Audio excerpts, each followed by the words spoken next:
Sir ನಿಮ್ಮ favourite Rajat ಅವ್ರ ಬಗ್ಗೆ ಹೇಳೋದಾದರೆ ಏನು ಹೇಳ್ತೀವಿ? ಒಳ್ಳೆ ಸ್ನೇಹಿತ ಮೇಡಮ್. ಆಟ ಅಂತ ಬಂದಾಗ ಒಂದೊಂದು ಮಾತು ಬರುತ್ತೆ ಹೋಗುತ್ತೆ. ಅವನಿಗೂ ಒಳ್ಳೇದಾಗಲಿ ಅಂತ ಹೇಳ್ತೀನಿ. ಮಾತನ್ನು ಸ್ವಲ್ಪ ಕಂಟ್ರೋಲ್ ಇಟ್ಕೊಂಡು ಮಾತಾಡಿದ್ರೆ, ಆಟ ಆಡಿದ್ರೆ ಟಾಪ್ 5 ಎಲ್ಲ ಲಕ್ಷಣಗಳು ಇದೆ ಮೇಡಮ್. ಬಟ್ ನಿಮ್ಮ ತಂದೆಯವರ ಕಂಪ್ಲೇಂಟು ಜಾಸ್ತಿ ರಜತ್ ಅವ್ರ ಮೇಲೆ ಇತ್ತು. ಬದ್ಮಾಶ್ ಅಂತ ಅಂದರು ರಜತ್ಗೆ. ಅಂದರೆ ಎಲ್ಲರ ಬಗ್ಗೆನೂ ಜಾಸ್ತಿ ಮಾತಾಡ್ತಾರೆ, ನನ್ನ ಮಗನ ಆ ಥರ ಅಂದರು ಅಂತ ಹೇಳ್ಬಿಟ್ಟು. ಸೊ ನಿಮ್ಮ ತಂದೆ ಅವರ ಸ್ಟೇಟ್ಮೆಂಟ್ ನೋಡಿದಾಗ ನಿಮ್ಗೆ ಏನು ಅನ್ನಿಸ್ತು ಸರ್? ಅಂದರೆ ತುಂಬ ಮುಗ್ಧರ ಥರ, ನಾವು ಬಂದರೆ ಅವನನ್ನು ಬಿಡೋದಿಲ್ಲ ಅಂತೆಲ್ಲ ಹೇಳ್ತಾ ಇದ್ರು. ಸೊ ಅದ್ರ ಬಗ್ಗೆ ಹೇಳೋದು ಅವ್ರಿಗೆಲ್ಲ ಎಷ್ಟು ಬೇಜಾರಾಗಿದೆ ರಜತ್ ಅವರ ಮಾತುಗಳು? ಮೇಡಮ್ ಏನಾಗುತ್ತೆ ಅಂತಂದರೆ ಇವಾಗ ಆ ಥರ ಒಂದು ನಾವು ಒಳಗಡೆ ಏನಾಗಿರುತ್ತೆ ಅಂತ ಪೂರ್ತಿ ಗೊತ್ತಿರಲ್ಲ ಪಾಪ ಅವರಿಗೆ. ನಾವೇನೋ ಫ್ರಸ್ಟ್ರೇಷನಲ್ಲಿ ಏನೋ ಒಂದು ಮಾತಾಡಿರ್ತೀವಿ, ಏನೋ ಒಂದು ಆಗಿರುತ್ತೆ.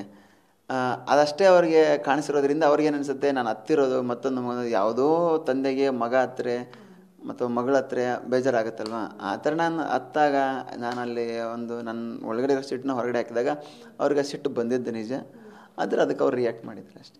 ರಜತ್ ಅವ್ರ ಆಟದ ಬಗ್ಗೆ ಹೇಳೋದಾದರೆ ಏನು ಹೇಳ್ತೀರಿ ಸರ್? ಅಫ್ಕೋರ್ಸ್ ಜಾಸ್ತಿ ಮಾತಾಡ್ತಾರೆ, ಆದರೆ ಅವರೊಂದು ಮಾತುಗಳು ವೈರಲ್ ಆಗ್ತಿದೆ. ಅಂದರೆ ಗೌತಮಿ ಅವ್ರಿಗೆ ಒಂದು ಬಕೆಟ್ ಇನ್ನೊಂದು ಬಕೆಟ್ನ ಇಟ್ಕೊಂಡಿದೆ ಅನ್ನೋದಾಗಿರ್ಬೋದು. ಗೌತಮಿ ಅವ್ರಿಗೂ ಮತ್ತು ರಜತ್ ಅವ್ರಿಗೂ ಮೊನ್ನೆ ಜಾಸ್ತಿ ಜೋರು ಜಗಳ ಆಯಿತು. ಆವಾಗ ರಜತ್ ಅವರು ಪಾಸಿಟಿವಿಟಿ ಮುಖವಾಡನ್ನು ಕಳ್ತಿದ್ದಾರೆ ಅಂತ ಎಲ್ಲ ಮಾತಾಡೋದಾಗಿರ್ಬೋದು. ಸೊ ಅದ್ರ ಬಗ್ಗೆ ಓವರಾಲ್ ಆಗಿ ಹೇಳೋದಾದರೆ ಏನು ಹೇಳ್ತೀರಿ? ಅವ್ರ ಆಟದ ಬಗ್ಗೆ ವೈಲ್ಡ್ ಕಾರ್ಡ್ ಎಂಟ್ರಿ ಆಗಿ ಬಂದು ಇವತ್ತು ನೀವು ಯಾರೂ ಅವನನ್ನು ಟಾರ್ಗೆಟೇ ಮಾಡ್ತಿಲ್ಲ. ಅಫ್ಕೋರ್ಸ್ ಎಲ್ಲ ಸೀಸನ್ಗಳಲ್ಲೂ ವೈಲ್ಡ್ ಕಾರ್ಡ್ ಎಂಟ್ರಿ ಕೊಟ್ಟಾಗ ಫಸ್ಟ್ ಅವ್ರನ್ನ ಟಾರ್ಗೆಟ್ ಮಾಡಿಬಿಡ್ತಾರೆ, ಆದರೆ ರಜತ್ನ ಟಾರ್ಗೆಟ್ ಮಾಡೋದಕ್ಕೆ ಆಗಿಲ್ಲ.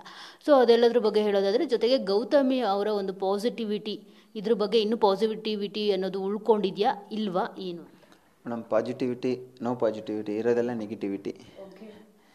ಆಮೇಲೆ ಅವ್ರ ವಿಷಯಕ್ಕೆ ಅವ್ರು ಪಾಸಿಟಿವ್ ಅಂದ್ಕೊಂಡಿದ್ದಾರೆ, ಅದು ಅವ್ರ ಒಪಿನಿಯನ್, ಅದು ಪರ್ಸ್ನಲ್, ಅವ್ರ ಬಗ್ಗೆ ನಾವು ಮಾತಾಡೋಣ. ಬಟ್ ನಮ್ಮ ಕಣ್ಣಿಗೆ ಅದು ಎಲ್ಲೂ ಕಾಣಿಸಲ್ಲ ಒಂದು. ಆಮೇಲೆ ರಜತ್ ವೈಲ್ಡ್ ಕಾರ್ಡ್ ಎಂಟ್ರಿ ಬಂದದ್ದು ಖುಷಿ ಇದೆ, ತೊಂದರೆ ಇಲ್ಲ. ಬಟ್ ಆ್ಯಕ್ಚುಲಿ ನಾನೇ ಅತಿ ಹೆಚ್ಚು ಟಾರ್ಗೆಟ್ ಮಾಡಿದವನು ರಜತ್ನ. ನಾಮಿನೇಟ್ ಮಾಡಿದೆ, ಕಳಪೆ ಕೊಟ್ಟೆ, ಎಲ್ಲ ಪ್ರತಿಯೊಂದು ಮಾಡಿದವನು ನಾನು ಅವ್ನು ರಜತೆ ನಾಮಿನೇಟ್ ಮಾಡ್ತಿದ್ದ, ರಜತೆನ ನಾನು ಕಳಪೆ ಕೊಡ್ತಿದ್ದ. ಎಲ್ಲೋ ಒಂದು ಕಡೆ ರಜತ್ ಆಟ ಚೆನ್ನಾಗಿ ಆಡ್ತಾನೆ, ಅವನು ಹೊರಗಡೆ ಎಲ್ಲ ಚೆನ್ನಾಗಿ ನೋಡ್ಕೊಂಡು ಬಂದಿದ್ದಾನೆ, ಅವನ ಹತ್ರ ಯಾಕಪ್ಪ ವಾದ ಮಾಡೋದು ಅನ್ನೋ ಒಂದು ರೀಸನ್ಗೋಸ್ಕರ ಎಲ್ಲರೂ ಅವನಿಗೆ ಇದು ಮಾಡ್ಕೊಂಡು ಹೋಗ್ತಾ ಇದ್ದಾರೆ ಅಂತ ನನಗೆ ಅನ್ನಿಸ್ತಾ ಇದೆ. ಅದು ಬಿಟ್ಟರೆ ಬೇರೆ ಇನ್ನೇನು ಇಲ್ಲ ಮೇಡಮ್ ರಜತ್ ಹತ್ರ ಸ್ಪೆಷಲ್ ಕ್ವಾಲಿಟಿ. ನಾರ್ಮಲಾಗಿ ನಮ್ಮೆಲ್ಲರ ಜೊತೆ ಹೆಂಗಿರ್ಬೇಕು ಹಂಗೆ ಇರ್ತಿದ್ದ, ಎಲ್ರಿಗಿಂತ ಜಾಸ್ತಿ ಊಟ ಮಾಡ್ತಿದ್ದ ಅಷ್ಟೇ.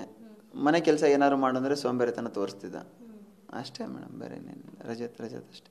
ಸರ್ ಮಕ್ಕಳು ಬಗ್ಗೆ ಹೇಳೋದಾದರೆ, ಇನ್ನು ಬಿಗ್ ಬಾಸ್ ಮನೆಯ ಮಕ್ಕಳು ಎಲ್ಲ ದೊಡ್ಡವ್ರನ್ನೆಲ್ಲ ಯಾಕೋ ಅವರು ಅಂದರೆ ಅವ್ರನ್ನೇ ಮೀರಿಸಿ ಮಕ್ಕಳು ಬೆಳೆಯೋ ಥರ ಕಾಣಿಸ್ತಿದೆ. ಬಿಗ್ ಬಾಸ್ ಮನೇಲಿ ಎಲ್ಲ ಲಕ್ಷಣಗಳು ಗೋಚರಿಸ್ತಿದೆ. ಸೊ ಏನು ಹೇಳ್ತೀರಿ ಮೇಡಮ್? ನಮ್ಮ ಅಳಿಯ ಮೊದಲಿಗೆ ಹನುಮಂತ ಅಳಿಯ, ಇನ್ನೊಬ್ಬ ಧನರಾಜು ಮುಗ್ಧ ಗೆಳೆಯ, ಅವರಿಬ್ಬರು ನಾನು ಫೈನಲ್ ಆಗಿ ನೋಡಬೇಕು ಅಂತ ನಾನು ಆಸೆ ಪಡ್ತೀನಿ. ಇಬ್ಬರು ಫೈನಲಿಸ್ಟ್ ಆಗುವಂಥ ಎಲ್ಲ ಲಕ್ಷಣಗಳಿದ್ದಾವೆ. ಅವರಲ್ಲಿ ಯಾವುದೇ ಮನಸ್ಸಲ್ಲಿ ಕಲ್ಮಶ ಇಲ್ಲ. ಮನಸ್ಸಲ್ಲಿ ಏನಿದೆ ಅದನ್ನು ಪಟ್ಟಂತ ಟಕ್ ಅಂತ ಹೇಳ್ಬಿಡ್ತಾರೆ. ಅಷ್ಟು ಬಿಟ್ಟರೆ ಇಟ್ಕೊಂಡು ಯಾರನ್ನೋ ಒಬ್ಬರನ್ನ ಮೆಚ್ಚಿಸ್ಬೇಕು, ಯಾರೊಬ್ರು ಹೇಳ್ಬೇಕು ಅನ್ನೋ ಇಂಟೆನ್ಷನ್ ಅವ್ರು ಏನೂ ಹೇಳಲ್ಲ. ಅದು ತುಂಬ ಚೆನ್ನಾಗಿ ವರ್ಕ್ ಆಗ್ತಾಯಿದೆ ಅಂತ ಅನಿಸುತ್ತೆ ಮೇಡಮ್ ನನಗೆ. ಅವರಿಬ್ಬರು ಗೆಲ್ಲಿ ಅಂತ ನಾನು ಆಸೆ ಪಡ್ತೀನಿ. ಸರ್ ಮಂಜಣ್ಣ ಅವ್ರಿಗೆ ಹೇಳ್ತಾರೆ ಚಿಕ್ಕ ಮಕ್ಕಳು ಅಂತ ಹೇಳ್ಬಿಟ್ಟು ಮತ್ತೆ ಹೇಳೇ ಇಲ್ಲ ಅಂತ ಹೇಳ್ತಾರೆ. ಮಂಜಣ್ಣ ಈ ಥರದ್ದು ಒಂದಷ್ಟು ವರ್ಡ್ಗಳನ್ನು ನಾನು ಹೇಳೇ ಇಲ್ಲ ಅನ್ನೋದು ಫಸ್ಟಿಂದನೂ ನಾವು ನೋಡ್ಕೊಂಡು ಬಂದಿದ್ದೀವಿ. ಅದ್ರ ಬಗ್ಗೆ ಹೇಳೋದಾದರೆ, ಮತ್ತು ಅವರು ಒಬ್ಬರನ್ನ ಟಾರ್ಗೆಟ್ ಮಾಡಿದ್ರು ಅಂತಂದರೆ ಫಿಕ್ಸು ಅವ್ರ ಮೇಲೆ ಅವರು ಏನೊಂಥರ ವಿಲನಿಸಮ್ ತೋರಿಸೋವರೆಗೂ ಬಿಡೋದೇ ಇಲ್ಲ. ಸೊ ಅದ್ರ ಬಗ್ಗೆ ಹೇಳೋದಾದರೆ ಮೇಡಮ್, ಮಂಜಣ್ಣ ಬೇರೆಯವ್ರಿಗೆ ಚಿಕ್ಕ ಮಕ್ಕಳು ಅನ್ನೋದು ತಪ್ಪು. ಆ್ಯಕ್ಚುಲಿ ಅವರು ಚಿಕ್ಕ ಮಕ್ಕಳು ಆಗಬಾರ್ದು ಆ್ಯಕ್ಚುಲಿ. ಮತ್ತು ಅವ್ರು ಏನು ಹೇಳ್ತಾರೆ, ಅವ್ರಿಗೆ ಏನೇ ಹೇಳಿದ್ರು ತೊಗೊಳ್ಳೋ ಶಕ್ತಿ ಅವ್ರಿಗಿಲ್ಲ.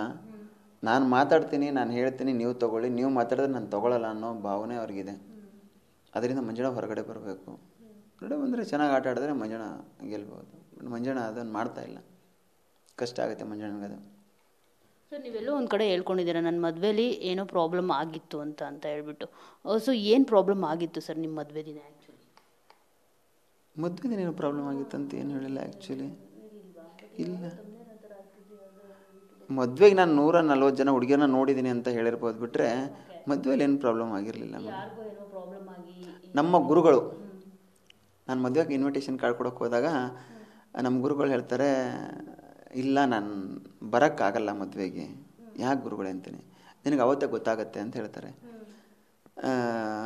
ಅವರು ಯಾಕೆ ಅಂತ ನನಗೊಂದು ಕ್ವಶನ್ ಮಾರ್ಕಲ್ಲಿ ಹೋದಾಗ ಅವತ್ತೇ November 27ಗೆ ಅವರು ಪ್ರಾಣ ತ್ಯಾಗ ಮಾಡ್ತಾರೆ. ಅವಾಗ ಗೊತ್ತಾಗುತ್ತೆ ನಾನು ಅವ್ರು ಬರಲ್ಲ ಅಂತ ಹೇಳಿದ್ದು. ಯಾಕಂದರೆ ಅವತ್ತೇ ನಾನು ಅಂದ್ಕೊಂಡ್ದು ಅವ್ರು ಎಷ್ಟು ಸತ್ಯ ಆಗಿದ್ದಾರೆ ಅನ್ನೋದು ಅಂತ.